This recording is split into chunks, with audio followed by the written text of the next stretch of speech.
하나님의 은혜와 하나님의 사랑을 담아내는 형식이라고 말씀드렸어요. 이 논란은 항상 되는데요. 형식하고 내용이 어느 것이 중요합니까? 많은 사람들이 내용이 중요하죠. 아니요, 저는 그렇게 생각하지 않고요. 내용을 담을 수 있는 형식도 매우 중요합니다. 두 가지가 다 있어야 돼요. 하나가 약화되면 안 돼요. 두 가지가 다 있을 때 의미가 있는데, 구약은 좀 어느 쪽으로 강조가 되냐면은 형식이 좀 더 강조돼요. 그래서 그 형식이 부각이 되고 그 안에 내용을 담는 거고요. 또 신약으로 넘어오면 형식보다는 그 본질이 더 강조가 돼요. 그렇다고 형식이 없어지는 건 아니에요. 그 강조점의 차이가 있지 둘 다를 담아내는 것입니다. 우리가 지금 구약, 특히 레위기를 볼 때 자꾸 형식만 눈에 들어오고 그것만 볼 때 그 컨텐츠, 그 형식 속에 담겨진 내용의 진수를 놓치면 우리가 신앙생활하는데 유익이 없어요. 우린 제사 지금 안 드려요. 여기 어디 양이 있고 소가 있습니까? 그럼에도 불구하고 그럼 우리는 이걸 다루지 말고 묵상하지 말고 그래야 되는데 그렇지 않단 말이에요. 이 안에 담겨진 하나님의 얼마나 풍성한 교훈과 은혜가 넘쳐나는지 우리는 생각하고 묵상하면 할수록 굉장히 풍성하고 깊다라는 것을 우리는 알 수가 있는 것이죠. 자, 제사 목적이 뭔가? 지금 제사는 안 드리는데, 지금 예배를 드리는데, 그러면 제사를 드리는 목적과 그 정신과 의미에서 우리가 어떻게 하나님께 예배를 드리는지 그 예배의 원리와 예배의 정신이 고스란히 담겨 있기 때문에 우리에게 매우 중요한 말씀이 이 레위기의 말씀이라고 저는 생각을 합니다. 오늘 이 말씀을 듣고 여러분이 온전하게 하나님을 예배하는 예배자가 되기를 소망합니다. 첫 번째는 어떻게 되는가? 예배가 뭔지를 좀 알아야 돼요. 제사를 통해서 그 예배의 정신을 찾아가는 것인데, 자, 예배는 하나님의 임재와 하나님의 영광으로 들어가는 것인 줄 믿습니다. 이게 예배예요. 이게 제사의 목적이기도 하고요. 레위기는 어디에 나옵니까? 창세기, 출애굽기, 레위기 이렇게 나옵니다. 출애굽기 다음에 있어요. 출애굽기에서 다루는 내용이 뭐죠? 이스라엘의 그 여정을 얘기하고 있잖아요. 그 중에서도 가장 중요한 핵심되는 것이 무엇입니까? 하나님께서 이집트의 노예로 있던 히브리 족속들을 하나님의 언약, 족장들과 맺은 언약을 기억하셔서 그들을 모세를 통하여 출애굽, 구원시켰다라는 내용 스토리가 쫙 나와요. 그리고 또 중요한 대목이 어디입니까? 내가 너희들과 관계를 맺기 위하여, 언약 관계를 맺기 위하여 시내산에서 하나님이 십계를 통해 주시고 나는 너의 하나님이 되고 너희는 나의 백성이 될 것이야 라고 말하는 시내산에서 말씀 그리고 언약을 주시는 것이 굉장히 중요한 의미예요. 자, 그렇다면 그 언약 관계를 유지하기 위해서 너희들이 어떻게 해야 되는가? 성막을 주시고 성막을 통하여 제사를 드리는 걸 통하여 하나님과의 나아가고 하나님과 관계를 맺는 것을 가르쳐 주시는 것이 출애굽기의 중요한 내용이었어요. 출애굽기 제일 뒤에 있는 부분, 여러분 레위기 바로 앞에 있습니다. 출애굽기 40장 여러분 살짝 앞으로 성경 가보세요. 거기 가면은 맨 마지막이 무엇을 언급하고 있냐면은 성막을 다 짓고 하라는 대로 성막이 그 규례가 있었거든요. 몇 센치 뭐 하고 어떻게 하고 그 다음에 무슨 장막은 어떻게 세우고 말뚝은 몇 개고 동쪽은 어떻게 아주 디테일하게 설계들을 따라서 다 완성하셨어요. 완성하게 했어요. 그 재료도 다 정해져 있고요. 자, 완성하고 나자 33절에 보세요. 출애굽기 40장 33절에 보면 모세가 이 모든 역사라고 말하는 건 성막을 만드는 일을 역사라고 하는 거예요. 이 성막을 만드는 모든 일을 마치자 34절에 뭐라고 나옵니까? 구름이 회막에 덮이고 여호와의 영광이 성막에 충만하매. 여러분 아멘이시죠? 예, 우리는 영이신 하나님을 인간이 볼 수가 없어요. 우리 육신을 갖고 있기 때문에 영이신 하나님을 볼 수 없는데 하나님께서 하나님이 여기 있어, 하나님이 너희와 함께하고 있어, 그것도 아주 빡빡하게 밀도 있게 어디 빈틈이 없이 여기 있는 게 있고 저기 없고 그런 게 아니라 온통 가득해 라는 것을 우리가 어떻게 느끼겠어요? 그리고 너무 신비해, 너무 무섭기도 하고 두렵기도 하고 약간 미지의 세계로 들어가는 것 같아. 저도 가끔 언제 그러냐면은 구름 속에 들어갈 때, 산꼭대기 올라가거나 안개가 너무 짙을 때, 특히 산꼭대기 올라갈 때 막 구름이 휘감을 때, 그게 우리는 뭔지는 다 알아요. 물리적으로 다 알아요. 그 물방울이잖아, 습기가 가득한 거잖아. 알지만 그런 거 말고 영적으로 느끼는 뭔가가 있단 말이에요. 사람은 그런 가운데 경외감을 느끼고 무섭기도 하고 또 신비하기도 하고 그래요. 하나님께서 이 사막 광야, 비 한 방울 내리지 않는 그 사막 가운데 이렇게 성막이 맞추지 않고, 타이밍이 중요한데 성막이 다 완성되자마자 그 구름이 가득히 성막에 덮어버렸어요.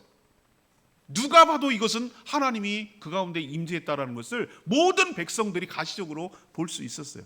실제가 그랬고요. 하나님이 다 하라는 대로 하니까 임재한 거예요. 그걸 뭘 통해서 무엇을 보여주냐면은 하나님이 성막 가운데 있어라는 것을 보여주는 거예요, 이스라엘 백성들에게. 그래서 35절 보세요. 회막에 들어갈 수 없어요. 왜? 얼마나 회막 위에 구름이 가득한지, 그 영광이 충만했기 때문에 감히 그 거룩한 세계로 들어갈 수 없을 정도로 그 영광 가운데 하나님이 임재하신 거예요. 그리고 구름이 성막 위에 떠오를 때 전진하고, 떠오르지 않을 때는 떠오를 때까지 거기 멈추고, 하나님이 인도에 가는 것을 가시적으로 볼 수 있도록 36절, 37절이었어요. 그리고 출애굽기 제일 마지막에 나오는 말이 뭐냐면, 낮에는 여호와의 구름이 성막 위에 이렇게 머물러 있고, 이 얘기는 항상 너희들과 함께 있다는 것이고, 밤에는 불이 구름 가운데 있어. 우린 자꾸 불기둥 이렇게 얘기하는데, 불과 같이 붉은색 구름이 그 머리 위에 있어서 밤에는 붉은색 구름이 보였단 말이에요. 낮에는 구름으로 보였고 밤에는 불같은 구름이 있어가지고 성막 위에 있어가지고 이스라엘 백성들이 행진하는 동안에 그들이 눈으로 볼 수 있었다라는 것이 출애굽기 제일 마지막에 나오는 멘트예요. 이 얘기는 뭐냐? 성막을 짓고 나자 하나님이 그 가운데 임재하시고 그 영광을 보여주시고 그들의 삶을 인도하신다라는 것을 가시적으로 모든 백성들이 보여주고 있는 줄로 압니다. 그 가운데 오늘 나오는 것이 뭐냐면은 제사제도예요. 성막을 만들어 놓고 그냥 하나님이 거기에 임재하고 있어라는 것만 보여주려고 성막을 만든 게 아니에요. 하나님과 성막 가운데서 교통하며 교제하며 함께하는 것을, 공간을 만들기 위해서 하나님께서 회막, 또는 우리 다 모일 때는 회막이라고 하고요, 그것을 하나님이 계신 거룩한 곳이라는 의미로 쓸 때는 성막이기 때문에 회막이 곧 성막이고 성막이 곧 회막이에요. 우리도 성막을 만드신 이유는 하나님께서 우리의 인간의 눈높이에 맞춰서 낮춰주시고 우리를 만나기 위해서 다가서는 하나님의 편의와 배려인 줄로 믿습니다. 우리도 어린아이들하고 얘기할 때, 자녀들, 우리 이나같이 어린아이들 있잖아요. 그럴 할 때 이렇게 자기 숙이지 않고 이렇게 쳐다보면 애가 이렇게 쳐다봐야 돼요. 근데 저는 일부러 어떻게 하냐면은 내가 이렇게 무릎을 낮춰요. 이렇게 하고 얘 눈높이에 내 눈높이를 맞춰서 얘기하려고 해요. 왜 그렇게 합니까? 그래야 이 수평이 되고, 그래야 눈이 잘 마주치고, 그래야 친근감이 느끼고, 그래야 위압감이 안 느껴지고, 그래야 나랑 친근감이 느껴지기 때문에. 배려죠. 그거는 위에 사람이 그렇지 않은 사람을 배려해 주는 거예요. 특히 어린아이 같이 그렇게 배려해 주는 거예요. 그래야 더 친근감이 느껴지고 관계를 맺기 때문에. 이해되시겠어요?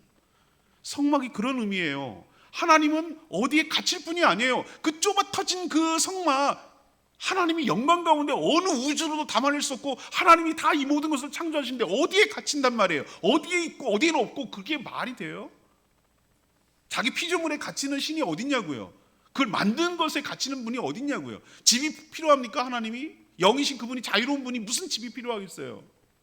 근데 왜 성막을 만들려고 그랬을까? 이거는 이스라엘 백성들을 위한 하나님의 편의, 배려였다니까요. 내가 거기 있을게, 너 거기로 찾아와. 나 어디로 찾아야 될지 헤매고 너희들이 헤매지 말고 성막으로 나와. 그럼 나를 만날 수 있다. 이건 하나님에 대한 우리를 향한 크나큰 배려이고 축복인 줄로 믿습니다. 우리가 하나님 감히 어디서 도대체 하나님이 계신지를 찾지를 못하는데 나올 수 있는, 우리 인간의 눈으로 보는 가시적인 공간이 있다는 것은, 이건 굉장한 우리의 편리성, 축복이에요. 성막은 그런 의미가 있어요. 그렇게 왜 나오라고 그럴까? 하나님과의 언약 관계를 계속 유지하게 하기 위한 것이에요. 시내산에서 뭐라고 그랬습니까? 나는 너의 하나님이 될 거야, 너희는 나의 백성이 될 거야.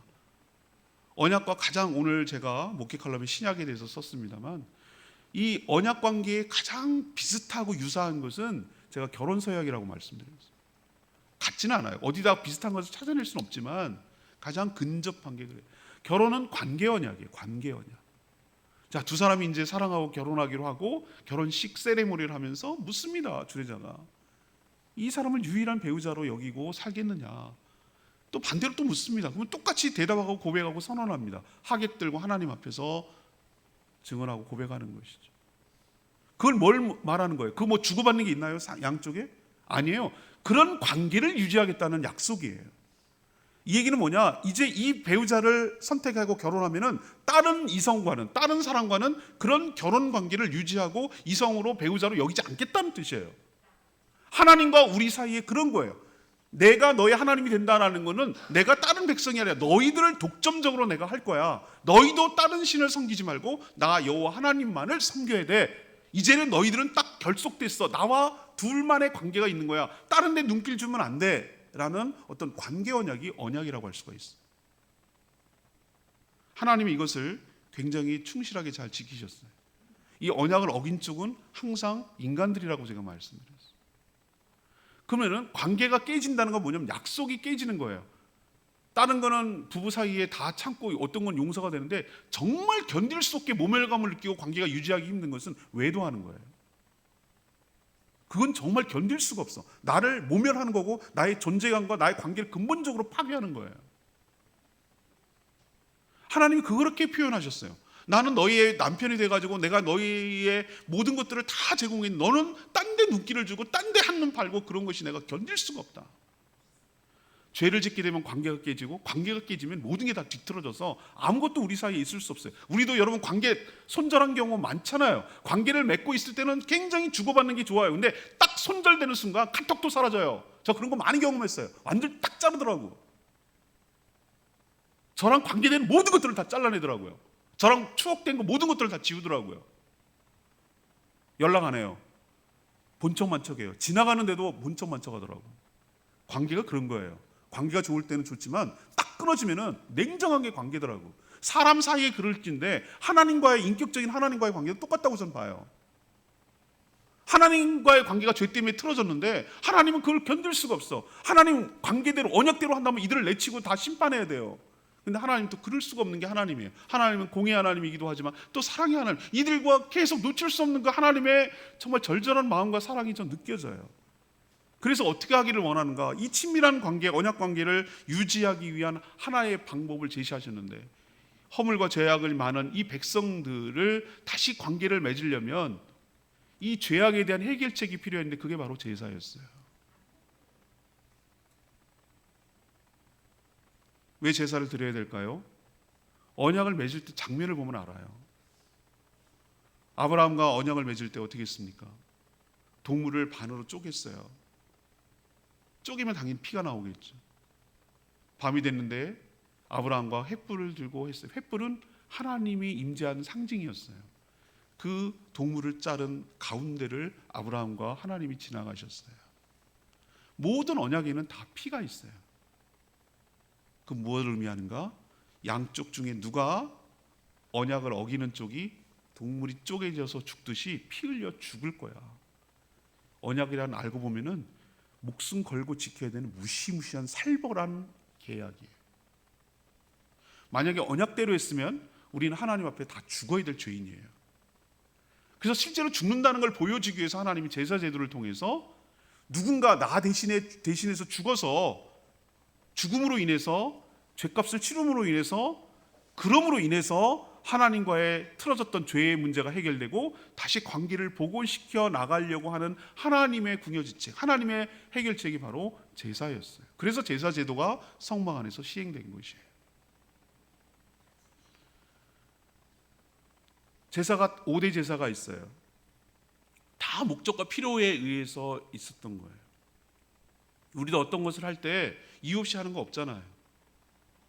제사의 종류가 5개인데 다 목적이 타겟이 달라요. 오늘 1장에서 언급된 이 번제,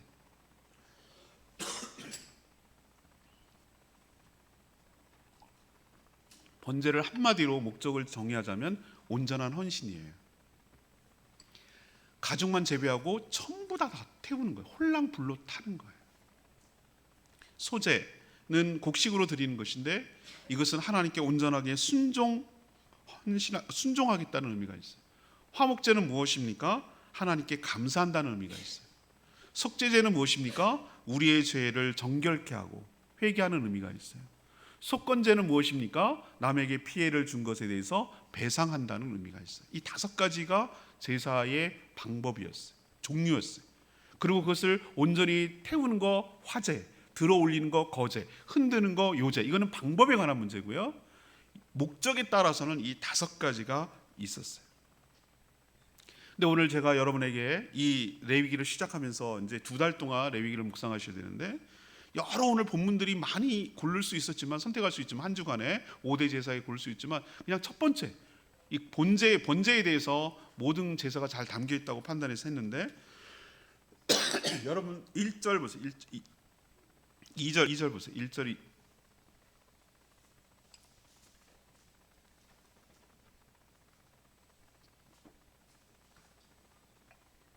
2절에 이스라엘 자손에게 말하여 이르되 너희 중에 누구든지 여호와께 예물을 드리려거든 가축 중에서 소나 양으로 예물을 드리라고 그랬어요.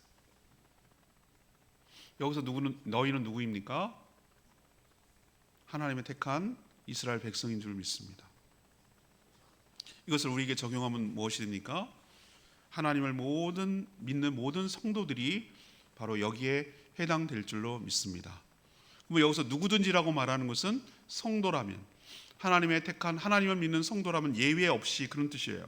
누구든지 예외 없이 하나님께 나올 때 하나님께 나와야 되고 예배를 드려야 되고, 나올 때 빈손으로 나오면 안 된다고, 오늘 피를 가지고 나와야 된다고 오늘 분명하게 얘기를 하고 있어요. 그렇게 될 때 하나님을 만날 수가 있고 하나님의 임재와 영광 속에 들어갈 수 있고 하나님의 축복을 받아 누리게 될 줄로 믿습니다. 관계가 회복되지 않으면 다 틀어져서 하나님으로부터 오는 모든 것들을 받아 누릴 수가 없어요. 우리도 아까도 내가 말씀드렸지만 관계가 깨지면 다 틀어져서 아무것도 둘 사이에 일어나지 않아요. 그 관계를 회복하기 위해서 하나님은 제사를 요구하셨고, 그래서 그 제사를 통해서 다시 관계가 회복되므로 하늘로부터 내려오는 하나님의 은혜와 축복을 받을 수 있도록 안전장치를 마련해 주신 것이 바로 제사이고, 우리 성도라면 하나님께 마땅히 누구든지 하나님께 나아가는 특권과 축복을 누리게 되기를 원하고, 또 마땅히 특권인 동시에 드려야 되는 의무인 것을 기억하고 하나님께 나아가 하나님을 경배하며 하나님을 예배하는 저희 모두가 되기를 원합니다. 우리도 높은 사람 만날 때 만나서 영광입니다. 어떤 사람 막 손 씻지도 않는다 그러잖아요. 지난 월요일, 화요일, 수요일 날 집회할 때 김은호 목사님이 그러더군요. 자기 권사님이 계신데 딴 분은 호들갑을 안 떠는데 어디 갔는 결혼식에 갔는데 BTS가 왔다는 거예요. BTS가 왔는데 그 권사님이 막 어떻게 막 그러면서 그러시대요. 왜 그러냐 그랬더니 BTS랑 한 공간에서 밥을 먹다니 막 이런더라는 거예요. 자기가 어이가 없었다고 그러긴 하는데, 그래요. 우리는 그렇게 대중적으로 유명한 가수를 만나도 만나서 영광입니다. 하다못해 도지사를 만나도, 대통령을 만나도 만나서 영광입니다. 이렇게 얘기하잖아요. 영광이 뭐예요? 당신을 만난 그 자체가 나에겐 큰 축복입니다. 큰 혜택입니다. 큰 은혜입니다. 당신과 같은 만날 수 있는 레벨이 된 것이 얼마나 나의 수준을 끌어올리고 영광스럽게 하는지 모릅니다. 그런 의미가 담겨 있잖아요. 사람과 사람 사이에도 만나면 이런 표현을 쓰는데, 우리가 감히 그 영광스러운, 감히 따질 수가 없는 인간의 어떤 것보다도 거룩하고 영광스러운 그분을 만날 수 있다는 것은 인간으로, 피조물로서 가장 큰 축복이고 특권이고 은혜인 줄로 믿습니다. 근데 그냥 그 방법이 아니고 제사라는 방법을 통해서 만나 주신다고 이렇게 알려주시니 얼마나 감사한지 모르겠어요. 여러분도 이 예배를 통하여 하나님을 만나게 되기를 원합니다. 하나님의 임재 가운데 들어가게 되기를 원합니다. 하나님의 영광을 맛보게 되기를 원합니다. 세상 그 무엇으로도 줄 수 없는, 가치로 따질 수 없는 영광 속에 들어가는 거예요.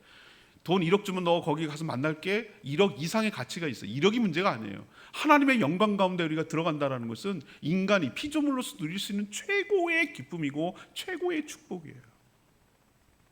여러분도 예배 가운데 하나님의 임재와 영광을 누리게 되는 복된 인생 살게 되기를 축복합니다. 자, 두 번째 얘기는 뭐냐면요, 예배에 담긴 것은 하나님이 기뻐 받으시는 예배로 드려야 된다는 거예요. 이게 두 번째 중요한 원리예요. 이렇게 제사가 중요하다고 해서 제사를 내 마음대로, 내 생각대로 마음대로 막 드려서는 안 돼요. 오늘 3절이 중요한 원리를 얘기하고 있는데요, 3절에 뭐라고 표현됐습니까? 그 예물이 소의 번제이면 흠없는 수컷으로 회막문에서 여호와 앞에 기쁘게 받으시도록 드릴지라. 이 다 여기 한 문장이지만 이 안에 많은 것들을 담고 있어요. 예물이 서로 드리는 번제, 그러니까 여기서 알겠네, 번제는 서로 드리는 거고 다 태우는 거네 라는 걸, 방법이 있다는 걸 알고요. 수컷으로 제한을 하셨네 라고 그것도 알 수 있고요. 회막문에서 라고 표현하고 있어요. 회막문에서 여호와 앞에 그랬어요. 여호와 앞에, 하나님 앞에 예배 드리는 것이 바로 온전한 예배인 줄로 믿습니다. 제사를 하나님 여호와 앞에서 드린다고 그랬잖아요. 여호와 앞에서 제물을 잡으라고 했잖아요. 우리의 모든 예배는 여호와 앞에서 드리는 것이고요. 또 중요한 원리가 하나님이 기쁘게 받으시도록 드릴지니라. 굉장히 중요해요.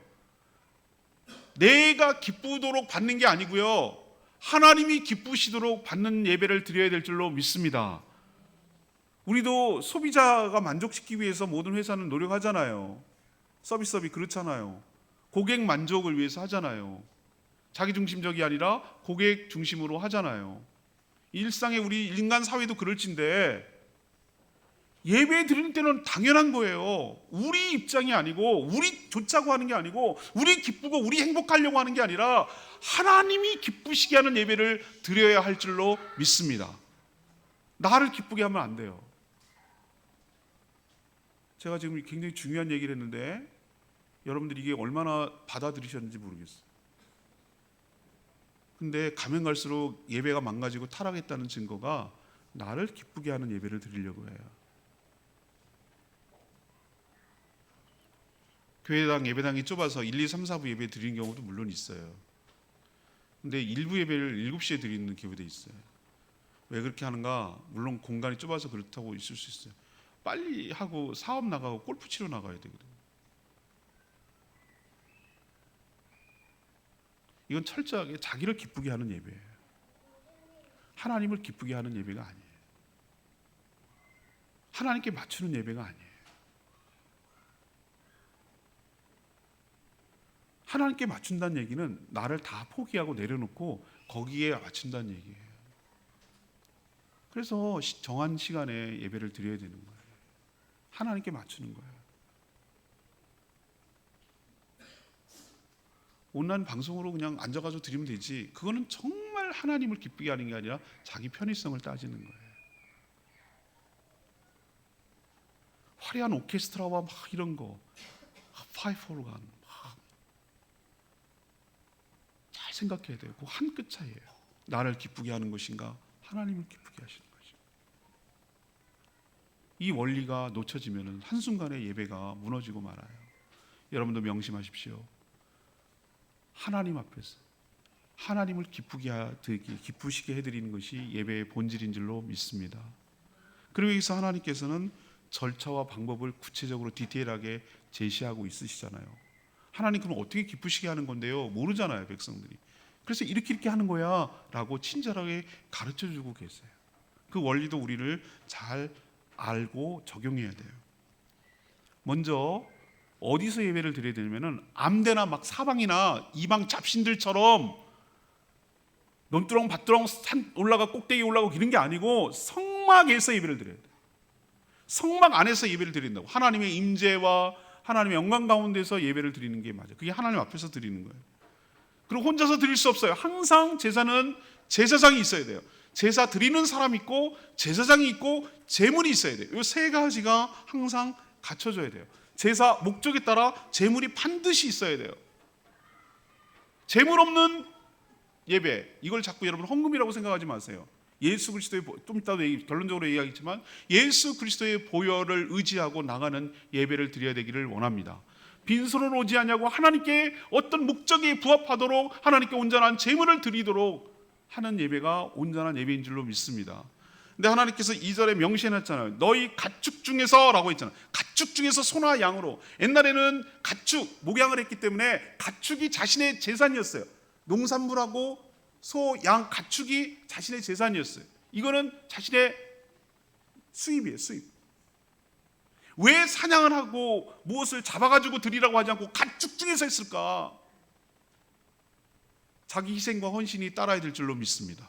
남의 것 갖고 드리는 거 아니고 너희가 기르던 가축 중에서 너희 희생과 헌신이 있어야 된다는 거예요. 너희 손해가 있어야 된다는 거예요. 너희가 갖고 있는 물질을 드려야 된다는 거예요. 남의 것 뺏어갖고 사냥해가지고 그렇게 드리는 거 아니에요. 네가 아깝게 생각하는 거, 네가 정말 정성껏 키운 그 가축 이름까지 불러가면서 그것을 산통을 겪고 새끼도 받아내고 새끼도 키워내고 그거 했던 거, 그거 네가 그거 아끼는 거. 돈 없으면 죽을 것 같은데 그거 네가 그렇게 맨날 묵상하고 돈 걱정하고 사는 그거 갖고 와. 하나님이 정확하게 꼬집어내시는 거 여러분 보이세요? 사람이 어디에 마음을 두고 있는지 그걸 드리는지 안 드리는지 보는 거예요. 너희 가축을 드리는지 안 드리는지 보는 거예요. 또 하나 원리가 있어요. 흠없는 것이에요. 흠없는 것. 흠없는 수컷. 우리 사람 심리가 뭔지 아십니까? 그래 뭐 가축 중에 드리라고 그러니까 좀 있으면 내가 죽을 것 같고 빌빌빌빌 거리는 거, 병 들어가지고 시들시들한 거, 꼬리가 잘리고 어디가 상처 나가지고 시장에 내다 팔면 헐값 받는 거, 그런 거 퉁치지 뭐. 그거 갖다가 그냥 드리고 했다 그래. 하나님 그 사람의 심리를 너무너무 잘 아세요. 안 된다. 수컷, 가장 감나는 거는 최고의 것, 흠없는 것, 너희 가축 중에서. 하나님이 육식을 즐기는 영이 있는 분이 육이 있는 분이 아니에요. 고기 즐기고 향기로운 냄새니라 하나님 육식 좋아하시네. 여러분 그렇게 생각하시면 안 돼요. 하나님 마음을 받으시는 거예요.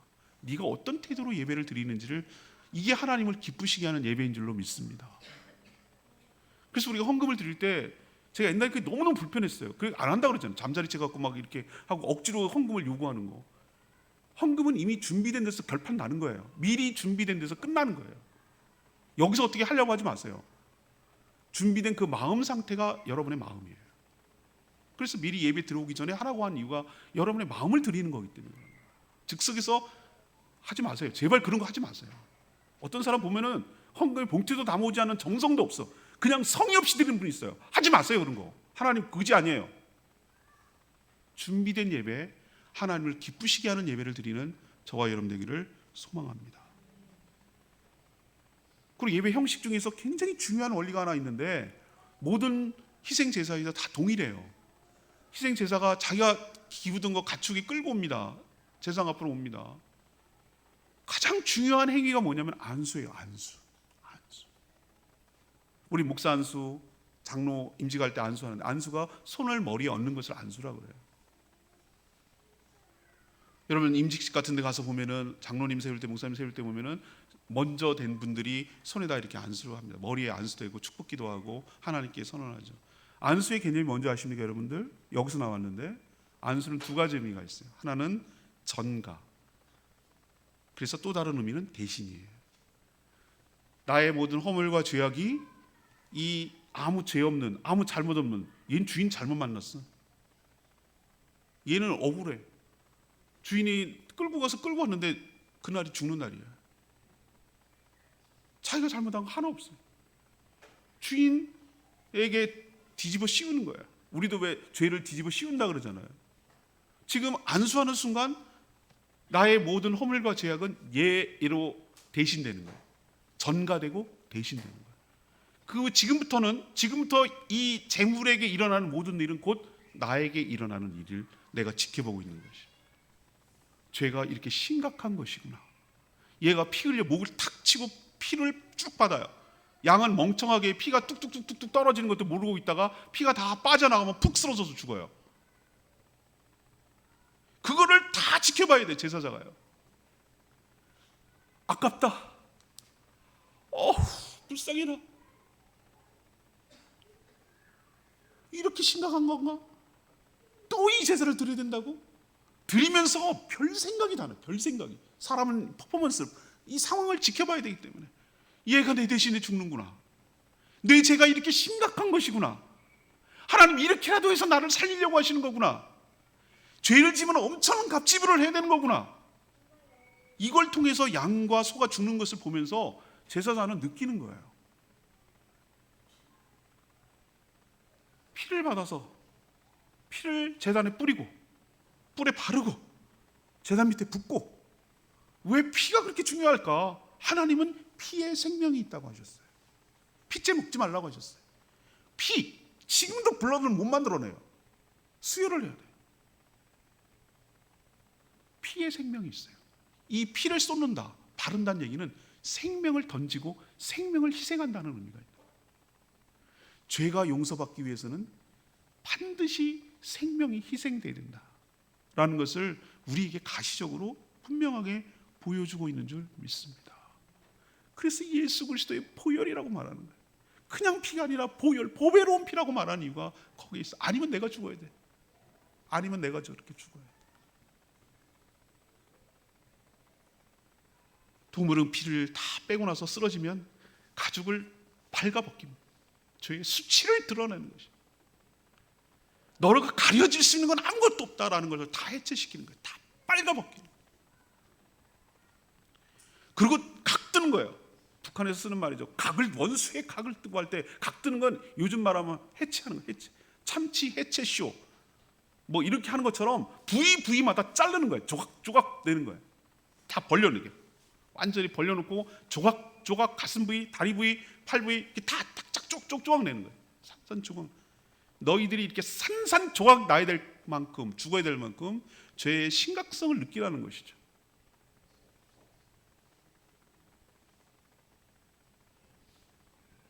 그리고 머리, 기름, 번제는 싹 다 각든 거, 껍질만 제외하고 그거를 다 올려놓고 불에 태워서 다 탈 때까지 하나도 남김없이 싹 타서 다 올라가야 돼. 한 개도 남기면 안 돼. 근데 그걸 하나님께서 9절에 보니까 향기로운 냄새라고 하셨어. 자기가 해체되고 자기가 요만큼만 드리고 이런 게 아니라 자기의 온전히 다 드릴 때 하나님 기뻐 받으시는 예배가 될 줄로 믿습니다. 여기서 우리에게 가르쳐주는 건 뭡니까? 예배 원리에서 굉장히 중요한 원리를 가르쳐줘요. 나는 너의 일부를 요구하지 않아. 이것이 신약으로 넘어오면 로마서 12장 1절로 넘어오는데 너희 몸을 거룩한 산 제물로 드리라. 나는 이제 죽은 제물을, 구약에서는 죽은 제물을 요구했지만 예수 그리스도의 피로 적용되고 신약을 적용받고 있는 이 시대에는 내가 너희들 동물 원하지 않는다. 예수 그리스도의 보혈로 충분하다. 그러나 내가 더 한 것을 요구하는데 너희 죽은 제물이 아니라 너희 삶을, 거룩한 삶을, 살아있는, 죽어있는 제물이 아니라 살아있는 제물로 가져오라고 하셔요. 그게 영적 예배라고 하세요. 이게 더 힘들어. 하나님 차라리 돈으로 해결하죠. 이게 쉬웠어요. 오히려 우리가 보기에는 소 한 마리, 양 한 마리 죽는 게 엄청나게 무섭고 엄청난 비용, 대가를 지불해야 되지만 오히려 이게 쉬울 수도 있어. 어떻게 보면요, 지금 이 시대를 살아가는 것이 훨씬 더 어려울 수 있어요. 하나님께서는 우리에게 뭘 요구하시는 줄 아세요? 우리에게 집회 쪼가리 요구하시는 게 아니고 거룩한 삶을 요구하세요. 너희들이 한 주간 동안에 하나님 뜻대로 거룩한, 선하시고 기뻐하시고 선하신 뜻대로 무엇인지를 분별하고 그 뜻대로 살아서 그 살아온 그 삶을 하나님 앞에 제물로 가지고 와서 하나님께 드리라. 이것이 영적 예배니라. 그렇게 드려야 하나님이 기뻐하시는 예배가 된대요. 그렇게 안 하면 기뻐 받으시는 예배가 안 된다는 거예요. 오늘 여러분에게 도전하고 싶은 말씀이 있어요. 우리 이 말씀에 딱 비춰보면은 우리 진짜 예배 엉터리로 드려요. 저도 각성이 되고 그래요. 여러분도 좀 담임 목회자로서 지금 참고 하고 싶은 얘기가 정말 많은데 못하는 심정을 좀 이해해 주셔야 돼요. 우리 지금 예배 잘못 드리고 있어요.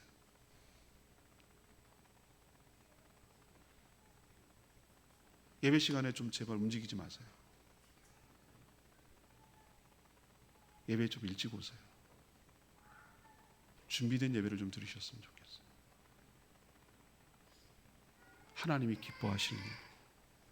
하나님이 기뻐하시는 예배.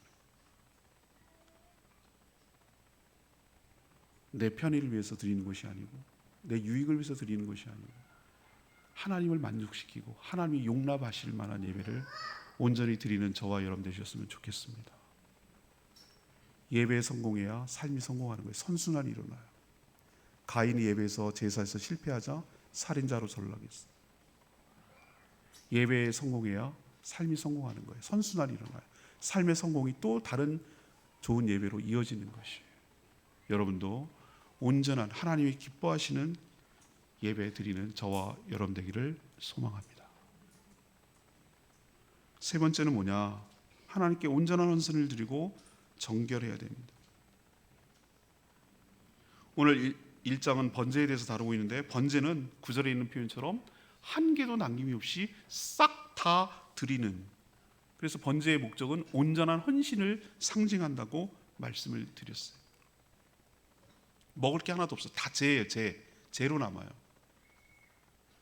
가죽만 제사를 집례하는 제사장은 그렇게 해서 생계를 유지해야 되기 때문에 하나님께서 각 부위마다 뭔가 하나씩 남겨놓고 제사장 목소로 주라는 것인데 그게 가죽이었어요. 가죽만 제외하고 나머지는 다 태워야 돼요. 여러분 소 한 마리 얼마인지 아세요? 제주도에 소 있거든요. 어떤 애가 그러는데 대구 갔더니 나 그 말 멘트에 내가 깜짝 놀랐는데 와 맛있게 생겼다 이렇게 얘기해요.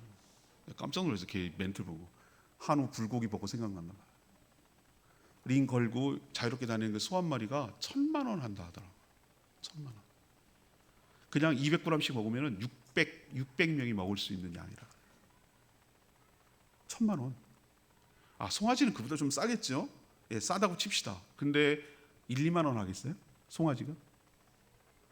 송아지 번제를 드리는데 한 개도 남김 없어. 나한테 돌아오는 거 없어. 가죽만 물론 제사장한테 돌아가지만 다 태워져요.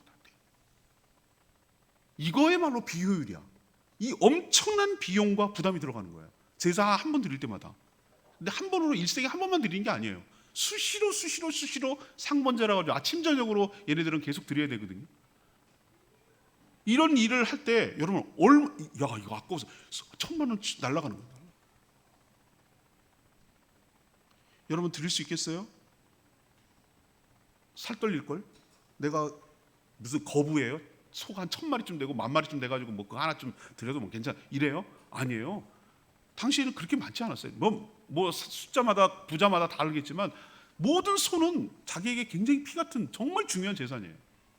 근데 그거를 갖다가 드릴 때 드린다고? 여러분 쉽지 않아요. 여러분 쉽지 않다고. 이걸 이스라엘 백성들 입장에서 한번 생각해보세요. 이거 쉬운 거 아니에요. 근데 이들은 드렸어요. 드린 이유가 뭐가 있습니까? 어떻게 드릴 수 있죠? 어떤 마음이 있었기 때문에 하나님이 이렇게 온전히 제로 남을 정도로 싹 다 태웁니다. 하나님 명령에 온전히 순종할 때 하나님께서 나를 축복하시고 나의 모든 삶을 책임져 주실 줄 믿습니다.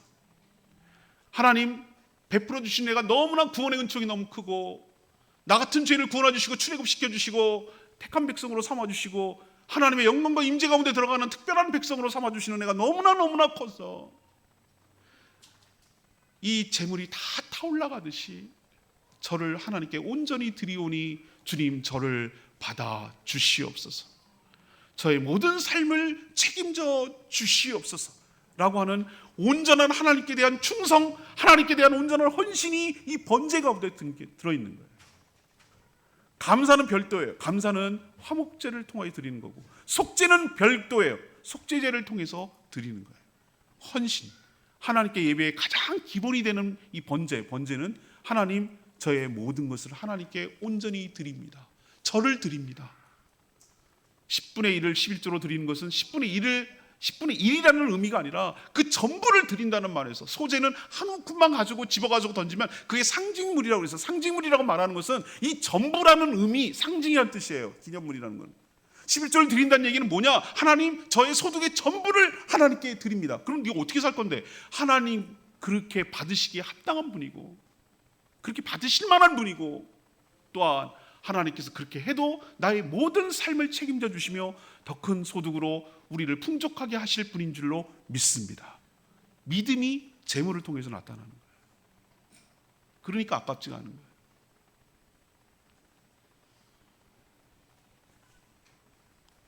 10절에 보면 재물은 흠없는 가축으로 해야 되고 이 내장, 이 더러운 부위는 물로 깨끗하게 씻어야 돼요. 그래서 정결하게 해야 되고, 그리고 16절에 보니까 비둘기의 모이 주머니, 더러운 똥집 뭐 이런 거 있잖아요. 이런 내장이나 뭐 이런 것들, 우리 생선도 갈라내면은 더러운 모래집과 이런 내장 같은 거를 다 떼내버려요. 다 떼내가지고 그것은 어떻게 합니까? 먹잖아요. 그건 독이 있기도 먹으면 안 돼요. 다 떼내가지고 오늘 뭐라고 그랬습니까?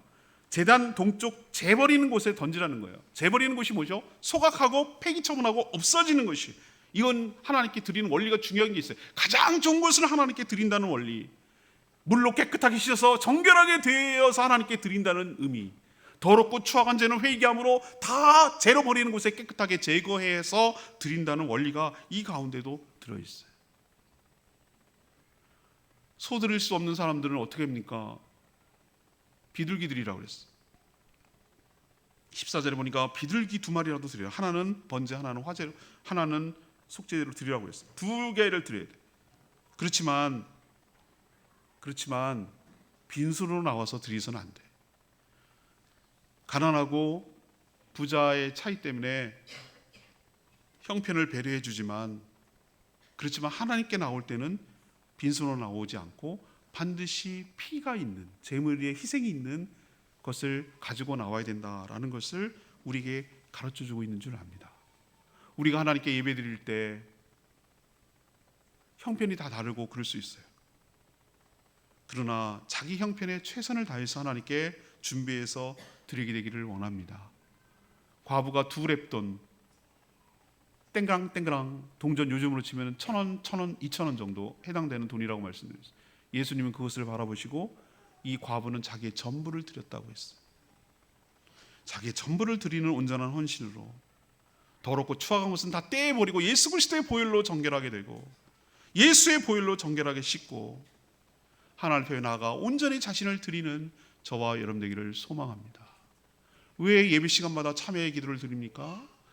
더럽고 추악한 모래주머니야 더러운 것들은 다 떼내야 되기 때문에, 예수 그리스도와 보혈의 성령의 기름 부으심으로 성령으로 불태워서 더러운 것은 제거해야 되기 때문에, 성령의 불로 태워야 되기 때문에, 그것을 제거한 상태에서 하나님께 드려야 되기 때문에, 그래서 하나님께 우리의 더럽고 추악한 죄를 회개하고 정결한 상태에서 예배를 드리려고 참회 기도를 드리는 거예요. 이 모든 제사의 원리가 예배 속에 담겨져 있고 숨겨져 있고 실행되고 있다는 거 여러분 기억하셔야 돼요.